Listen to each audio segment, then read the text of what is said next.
With season 9 slash the final season of MLP being it, MLP FIM, My Little Pony Friendship is Magic being it, one of the questions that's been asked a lot is basically about the season itself and whether or not season 9, the final season,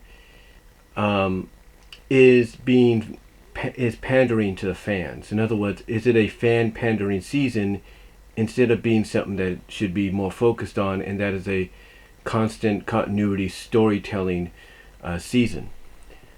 Well, one could argue that. One could say that yes, season 9 at times has been pandering to the fans, but if that's the case, you could say the same for season 8. You can say the same for season 7. You could say the same for season 6, 5, 4, 3. Probably the latest being season 3, more so than 1 and 2. But you could probably say that. And the reason you could argue by saying, well, if season 9's pandering to the fans, then you can say the rest of the others, for the previous seasons before, the 6 other seasons, you could say that because there are moments, and I am doing this unscripted, you could say that because there are moments throughout all those 6 previous seasons, including this one, to where we've seen moments occur that we as fans have been wanting to see for a while. We've been wanting to get some kind of closure or acknowledgement of. We've been getting moments here and there that we have been wanting to see, and the writing staff, as a bit of a thank you to the fans for supporting the show as long as they have, and sticking with the show as long as it has, and helping it grow and become the pop culture phenomenon it is. To me, this is the way of giving back to the fans by giving them what they've been wanting to see.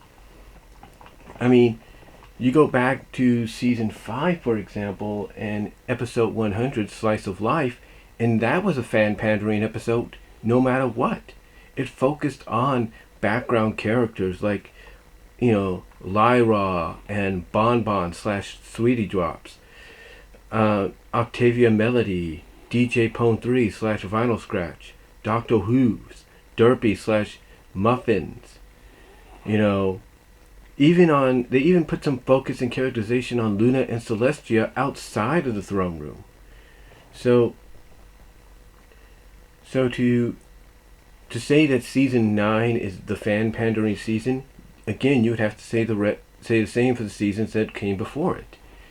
I mean, season 6 gave us Celestia and Luna in the premiere doing more than just standing around. They were actually taking part in the action. Season 7 gave us a lot more development with Celestia and Luna. The first episode was Celestial Advice. We got more characterization through flashback when Twilight consulted Celestia about, the future of Starlight and what she needs to do with her, now that Starlight's graduated beyond being an apprentice. We had more characterization with Celestia and Luna as sisters in a royal prom. Yes, you added Starlight into the equation with that, but she was the only one character that by now, at this point, fans would know and realize, hey, she's the only one that would be, brave enough to do this, to kind of switch the cutie mark. She's the only one that kind of has that, capability to have the sisters kind of take a day in the other's hoops, if you will. So there was that.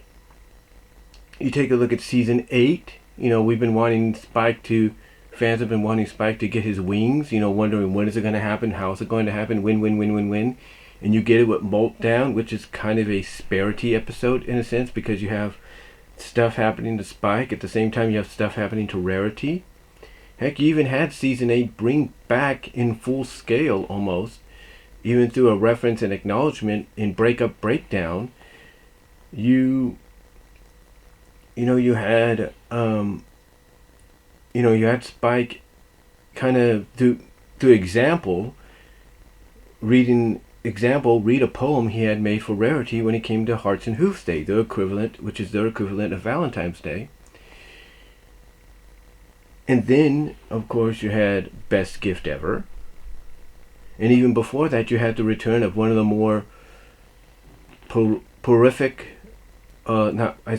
prolific villains ever in Turek. You actually had a villain that was not from 1,000 years ago, but was actually from modern times, current timeline, as well, was not even an adult, but was actually a filly. So you had a lot of these moments fans have been wanting to see happen in the show, and the creative staff is putting these moments in there as a bit of a thank you, like saying, hey, if it wasn't for the fans, we wouldn't be here, so let's do this. So you take a look at season 9, and you take a look at season 9, and you say, it's pandering to the fans. Again, you have to say the same for the other seasons, but you have to look at the fact that even those seasons, just like season 9, with the moments they've had pandering to the fans then and even now, is the creative staff's way of thanking the fans. They hear what we're saying, they hear what we want to see, they hear what we're saying, they hear what we want to see, and they're placing it in some shape or form into the story. I mean, you take a look at season 9, episode 200, for example. Everybody's been wanting more emphasis on Spike to get his crowning moment. And guess what? He literally gets his crowning moment. You want to see more interaction with Luna, more development outside of the throne room besides what we got with Slice of Life between Luna and Celestia. And guess what?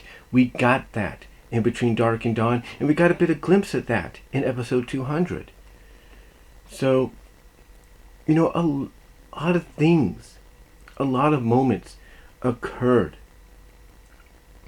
So there are a lot of moments that have been occurring here in season 9, and even in the previous seasons, that have been pandering to the fans, have been basically giving the fans what they want, but it's doing it because of the fact, but it's being done, I should say, because of the fact that it's the creative staff's way of thanking the fan base, thanking them for all the support they've given the show for the longest time.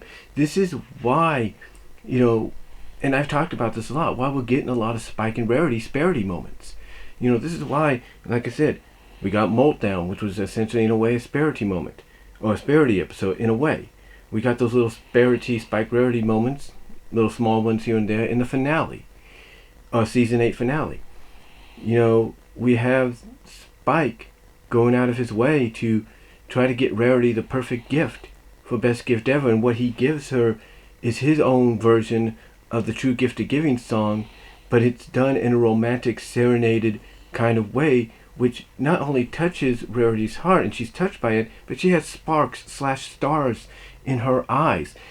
And again, I've talked about this before. If you're a fan of romance, or if you are someone that watched the Disney classic Lady and the Tramp, you would know what that means. You would know what that means. I mean, a lot of people have even done fan art where they put a visual, like little fire coming out of Spike's mouth when he's singing the song to Rarity, and it's in the shape of a heart. And again, you take a look at the upcoming Between Dragon Dropped. If you've seen that episode already, thanks to its early release in China, then you kind of get the idea that, something that, what's going on. You kind of get the idea of, whoa, they're actually going to go through with this kind of deal. And then you take a look at the trailer for the finale, and it's like, you have Rarity protecting Spike when you could have had easily Starlight or Twilight or whatever. You have Rarity doing it. You kind of get the idea, right? If you're a fan of Spike and Rarity, and the audience and the creative staff knows this is why you're getting these moments. I mean, again, you take a look at previous seasons, like season 7, we've always been wondering since the beginning, who are Applejack's parents? Where are they? Well, pretty much indicated that they may not be alive anymore, but we want to know more about them. We want more information about them. And what do we get? We get the perfect pair, which is one of the best episodes ever. One of the best. And then, speaking of parents, we're always wondering, where's Scootaloo's parents? Are they alive? Are they dead? We get that answer in Last Crusade. Heck, in an episode that's going to have an early release this Friday in places like China, we're getting another CMC episode called Growing Up is Hard to Do, where the synopsis basically states that the CMCs temporarily, we would think, are going to be transformed into adults. And whether or not when they get, and whether or not when they'll return back to normal, they'll return back to the Philly size, or the kind of restore to basically being half the size of the sisters now, so they're not the same size anymore. They're not like the CMCs we know, but they're still the CMCs. You get the idea. These are things fans have been wanting to see for them, and we got them. I mean, even ever since, what was it, season 7, when Big Mac hooked up with Sugar Belle, and you had the episode in that where that happened, and then you had last season's episode, the Breakup Breakdown. Now you got an upcoming one, which is the last episode before the two-parter, called the Big Mac Question, which is basically the big question, which I think a lot of us know what that means. It's like, this is something fans have been wanting to see for a character like Big Mac if he was eventually going to get a love interest. Whether it had been someone like Sugar Belle, or Cherry Lee, or Marble Pie, or even freaking Fluttershy. I mean, heck, they even, in a way, acknowledge Fluttershy's friendship being something more with... they even acknowledge Fluttershy's friendship with Discord being something more. Yes, some might say that her acknowledging marriage was actually Angel Bunny, bit of spoilers, Angel Bunny, saying that because he was in her body, because because of, what is it, about 2 weeks, I think? 2 weeks or a week, they're doing a Freaky Friday-like episode called She Talks to Angel. So, you got that. And that, even if it's Angel Bunny talking through Fluttershy's body, that's an acknowledgement as well. And heck, the way Fluttershy reacts sometimes, blushing around Discord and stuff, and even surprising him with the gift that she gave him during Best Gift Ever towards the end, and then hugging him the way she does, and then leading up against him at the end of the episode and at the end of the song. It's like this is what fans have been wanting, and the creative staff is giving that to the fans. And I think that's what we have to understand, and I think that's what people who ask the question, is season 9 more pandering to the fans instead of being what it should be, a more condensed, not more condensed, but a more focused, continuity, story-based season. And like I said, you could say that about the other seasons prior, but yes, it may seem like that. But here's why season 9, is considered one of the best seasons, even if it is indeed the last. It's because it's giving us a good balance. It gives us these episodes that are basically bringing us closure to certain story arcs, expanding on certain story arcs and giving them closure, as well as pandering to the fans by giving them these moments they've been wanting. But also it balances out by also going back to what makes it the story arc that it is. Or makes it... basically what I'm trying to say, and I was just looking at something outside there. But it keeps a good balance of also going back to what it's supposed to be about, and that's this big upcoming battle that's going to be happening in the two-parter at the end. So, if you think season 9 is pandering to the fans, then maybe it is. But it's also keeping that balance. It's doing it by keeping a good, decent balance of, okay, we're going to expand and give closure to a lot of these moments and character arcs and stuff like that, as well as give the fans what they want. But we're also going to stay focused and go back to what we're trying to build towards at the end. So yeah. So yeah, you could say what you will about season 9, but if that's the case, you could say the same for the seasons that came prior. But is season 9 pandering to the fans? In a sense, yes. But again, I know I'm repeating myself here. You could say the same for the seasons that came before, but the reason season 9 is considered one of the best, even if it's the last, is it's giving us a good balance of not only pandering to the fans and answering and finally expanding and bringing closure to a lot of story arcs and bringing back certain characters and stuff to do so, but it's also maintaining focus on what it's going and what it needs to be from a story arc continuity standpoint as we build towards episodes 25 and 26. So that's all I'm going to really say, guys. So that's all I'm going to say on it, guys. But let me know what you all think down below. Comment if you like. I'd love to hear your thoughts.